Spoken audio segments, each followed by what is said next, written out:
Assalamualaikum viewers, I am Khurram Ikram. Welcome to all of you on my YouTube channel Crick Chat. Viewers, आज की इस video में मैं चाहूँगा कि आपके सामने एक डिटेल्ड एनालिसिस रखूँ कि आखिर वो क्या वजूहात थी जिनकी बिना पर पाकिस्तान जो है इस वर्ल्ड कप में सुपर 8 के लिए क्वालिफाई नहीं कर सका।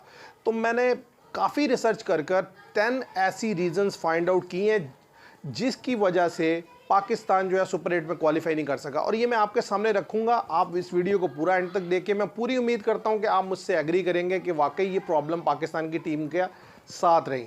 सबसे पहली बात जो पाकिस्तान की प्रॉब्लम रही वो थी इनडिसिप्लिन, कि पाकिस्तान की जो टीम थी इसने डिसिप्लिन का मुजाहरा नहीं किया। जिस तरीके की न्यूज़ आ रही है कि यूएसए के मैच से पहले भी लड़के रेस्टोरेंट में थे, लेट नाइट वहाँ पर सिटिंग की, उन्होंने देर से आए, प्रैक्टिस में उतना टाइम नहीं स्पेंड किया, और यानी कि बड़ा कैजुअल लिया इस मैच को। जबकि प्रोफेशनल क्रिकेटर्स का ये असूल है कि वो किसी भी टीम के अगेंस्ट जब खेलते हैं तो उसको इजी नहीं लेते और उसके लिए पूरा टाइम स्पेंड करते हैं, एफर्ट करते हैं, प्लानिंग करते हैं। लेकिन हमारी टीम ने ऐसा नहीं किया, और ख़ास तौर पे जो शादाब खान है, उस्मान खान है और लड़के हैं, इन्होंने बिल्कुल कैजुअली बिहेव किया और लेट नाइट सिटिंग की रेस्टोरेंट्स में मैच से पहले भी, जिसकी वजह से आप कह सकते हैं कि इनडिसिप्लिन हमेशा आपको जो है प्रॉब्लम क्रिएट करवा कर देता है, और ये प्रॉब्लम फिर यूएसए में के मैच में नज़र भी आई।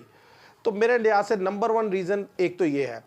इसके अलावा अगर दूसरी रीज़न की बात की जाए, वो पाकिस्तान की बड़ी लंबी प्रॉब्लम है, बड़े अरसे से चली चली आ रही है, वो है पाकिस्तान की पुअर फील्डिंग। आपने अगर यूएसए का मैच देखा हो या इंडिया का मैच देखा हो तो हम ग्राउंड फील्डिंग भी बुरी करते हैं और कैचिंग भी बुरी होती है। तो शहीन शाह ने जो कैच छोड़ा था जोन्स का, वो कैच बड़ा इंपॉर्टेंट था। अगर वो कैच वो पकड़ लेते हारिस रऊफ की बॉल पर तो ज़ाहिर है पाकिस्तान वो मैच जीत सकता था। इसके अलावा सुपर ओवर में अगर आप अपनी कीपिंग देख लें, अपनी फील्डिंग देख लें, जिस तरीके से हमने 2 रन दिए, उन्होंने भी तो हमको हमारे बैट्समैन के अगेंस्ट वाइड बॉल किए हैं, लेकिन हमारे बैट्समैन तो एक भी सिंगल नहीं ले सके। अब उसमें आप अपने बैट्समैन को सुस्त कह लें या उनके जो विकेट कीपर है उसको आप कह दें कि वो एक्टिव ज़्यादा थे और हमारे रिजवान एक्टिव नहीं थे। लेकिन रीज़न यही है कि हमने उतनी अच्छी फील्डिंग नहीं की जितनी के रिक्वायरमेंट थी उस स्टेज पर, और जिसकी वजह से पाकिस्तान, ये एक दूसरी ऐसी रीज़न है जो मैं समझता हूँ कि जिसकी वजह से पाकिस्तान को सुपर 8 में क्वालिफाई नहीं कर सका। इसके अलावा आप देखें तो पाकिस्तान की वीक बॉलिंग, मैंने पहले जब पाकिस्तान की टीम का एनालिसिस किया था तब भी बताया था कि पाकिस्तान का जो स्पिन डिपार्टमेंट है वो इंतहाई वीक है, और ये पिचेस स्पिन के लिए बड़ी हेल्पफुल होंगी। अभी तो पाकिस्तान न्यूयॉर्क में खेल रहा था, वहाँ तो फिर कदरे क्या बहुत ज़्यादा हेल्प आउट हुआ फास्ट बॉलर को, लेकिन फिर भी स्पिनर का रोल इंपॉर्टेंट था। लेकिन हमारे स्पिनर उस तरह से अपना रोल प्ले नहीं कर सके, और अगर हम क्वालिफाई करते हैं सुपर 8 में तो वहाँ तो रोल बहुत ज़्यादा था स्पिन डिपार्टमेंट का, और हमारा स्पिन डिपार्टमेंट जो है बहुत ज़्यादा वीक है, क्योंकि हमारे जो शादाब खान है वो आउट ऑफ फॉर्म है और इब्रार को हमने खिलाकर देखा ही नहीं। तो लिहाजा सिर्फ एक ही स्पिनर थे इमाद वसीम, और वो भी फिट नहीं थे, सिर्फ एक ही मैच खेले हैं। तो ये एक प्रॉब्लम थी। ये नंबर 3 प्रॉब्लम। नंबर 4 अगर प्रॉब्लम की बात की जाए वो है पाकिस्तान की बैटिंग। पाकिस्तान की बैटिंग को अगर ऊपर से नीचे तक देखें तो सिवाय 2-3 प्लेयर्स के, और वो प्लेयर्स भी क्या है कि सिर्फ रना बॉल खेलते हैं, रिजवान, बाबर आजम, फ़खर जमान को आप कह सकते हैं कि वो हिटिंग करते हैं, लेकिन उनका प्रॉब्लम यह है कि वो क्रीज पर ज़्यादा टाइम स्पेंड करते नहीं हैं, और वो भी कंसिस्टेंट प्लेयर आप उन्हें नहीं कह सकते।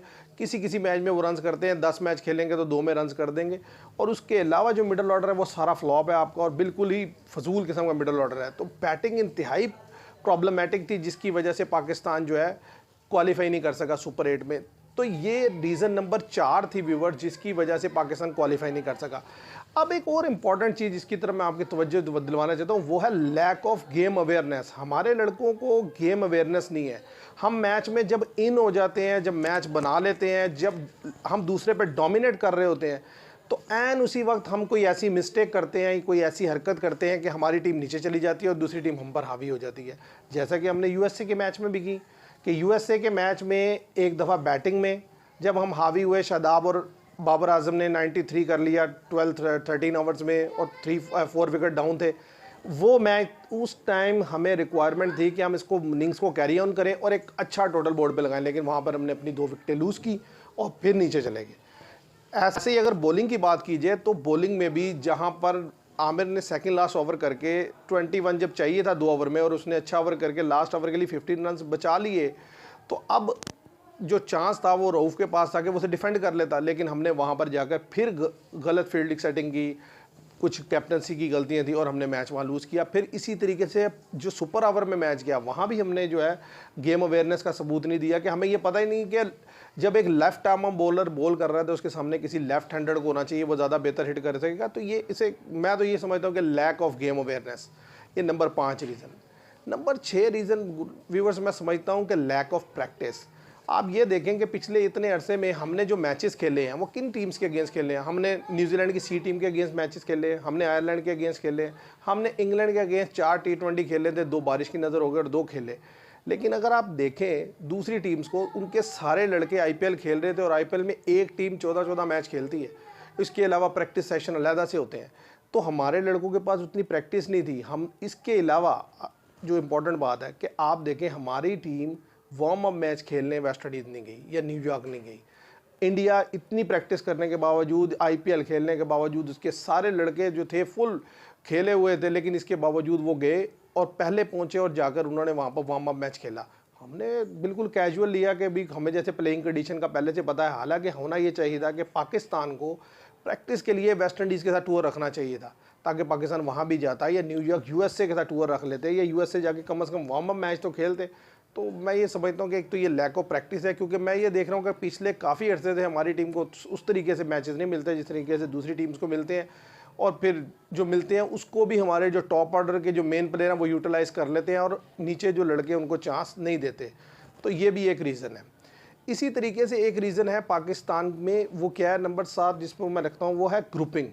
अगर अब मैंने जिस दिन पहले दिन जब इंडिया से पाकिस्तान मैच हारा था, मैंने उसी दिन व्यूवर्स ये बात कह दी थी कि इस वक्त टीम में ग्रुपिंग है।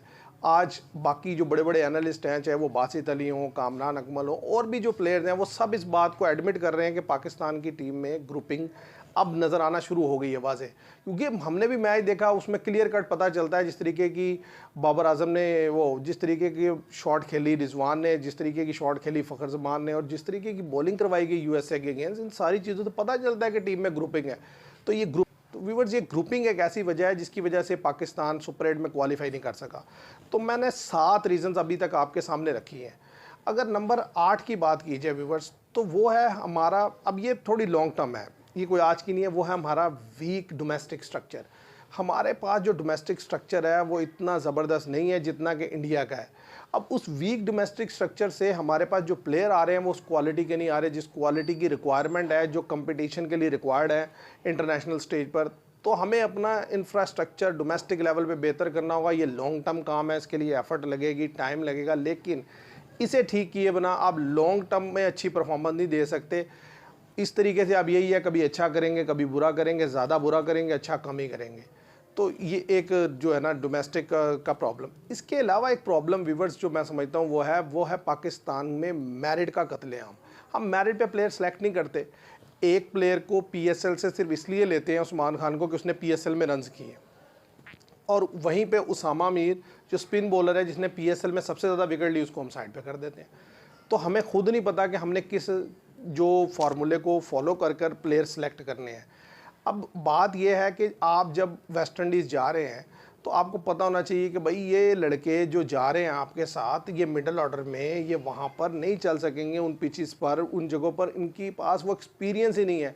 तो जिन लड़कों को आपने पिछले पूरे साल 2 साल कैरी किया था, उन लड़कों को साथ होना चाहिए था। सलमान अली आगा जैसे हैं, वो भी टीम का हिस्सा नहीं थे। फिर आपको चाहिए था कि आप जो प्लेयर्स लेके जा रहे हैं इनको मुख्तलिफ सिचुएशंस में टेस्ट कर लेते, आपने वो भी नहीं किया। तो मैं ये समझता हूँ कि हमारा ये भी एक बड़ा प्रॉब्लम है कि जब भी वर्ल्ड कप आता है, बड़ा इवेंट आता है, हमारी जो उससे पहले सिलेक्शन होती है ना, उसमें मेरिट की धज्जियाँ उड़ा देते हैं हम। तो इस वजह से भी हमारी टीम जो है वो आगे क्वालिफाई। और व्यूअर्स, नंबर 10 पे जो प्रॉब्लम है मैं समझता हूँ वो आज दौरे हाजिर की जो सबसे बड़ी प्रॉब्लम है टीम्स के लिए, वो है उनके प्लेयर्स के लो स्ट्राइक रेट। जो तो टीम्स ऐसी हैं व्यूवर जिनके प्लेयर्स के स्ट्राइक रेट हाई हैं, वो तेज़ खेलना जानते हैं, वो टीम्स मैच निकाल लेती हैं। आप इंग्लैंड को देखें, इंग्लैंड ऑलमोस्ट इस टूर्नामेंट से आउट हो चुका था, क्योंकि जिस तरीके का उसका रन रेट डाउन था, उसे जो रिक्वायरमेंट थी जीत की वो बहुत हैवी थी। लेकिन क्योंकि उनके पास ऐसे डेवस्टेटिंग प्लेयर थे कि उन्होंने 47 पर आउट किया ओमान को और फिर चेज डाउन किया 3 ओवर्स में, उन्होंने रिकॉर्ड बना दिया। लेकिन आप अगर अपनी टीम को देखें, बारिश हो गई वो तो अपनी जगह है, लेकिन हम जिस तरीके की क्रिकेट कनाडा का अगेंस्ट खेले, 100 रन चेस करना था, वो भी करते करते हम 18th ओवर तक चले गए। तो लो स्ट्राइक रेट भी एक बहुत बड़ी प्रॉब्लम है पाकिस्तान के प्लेयर्स की। हम डर डर के क्रिकेट खेलते हैं। आज दुनिया रिक्वायरमेंट है कि फेयरलेस क्रिकेट खेली जाए, कि आप आएँ और बेदरेक क्रिकेट खेलें। कम से कम आपके 3-4 प्लेयर तो ऐसे होने चाहिए जो किसी बॉलर को, किसी स्पिनर को खातिर में ना लाएं और वो रन्स बनाने की कोशिश करें। हमारे लड़के आते हैं सिर्फ और सिर्फ क्या करते हैं, विकेट पे स्टे करते हैं, थोड़ा लॉन्ग खेल के बस अपने आप को सेव करने की कोशिश करते हैं, टीम के लिए नहीं खेलते। तो व्यूअर्स, ये मैंने 10 ऐसी रीजंस फाइंड आउट की जिसकी वजह से पाकिस्तान इस टूर्नामेंट में आगे सुपर 8 पे क्वालिफाई नहीं कर सका। तो मैं उम्मीद करता हूँ आपको मेरी वीडियो पसंद आएगी और आप कमेंट में मुझे बताइएगा कि इनमें से आप कौन सी रीज़न समझते हैं कि ज़्यादा वैलिड है। वैसे तो ये सब के सब वैलिड रीज़न है। अगर आप मुझसे डिसएग्री करते हैं तो वो भी बताइएगा। Thank you very much.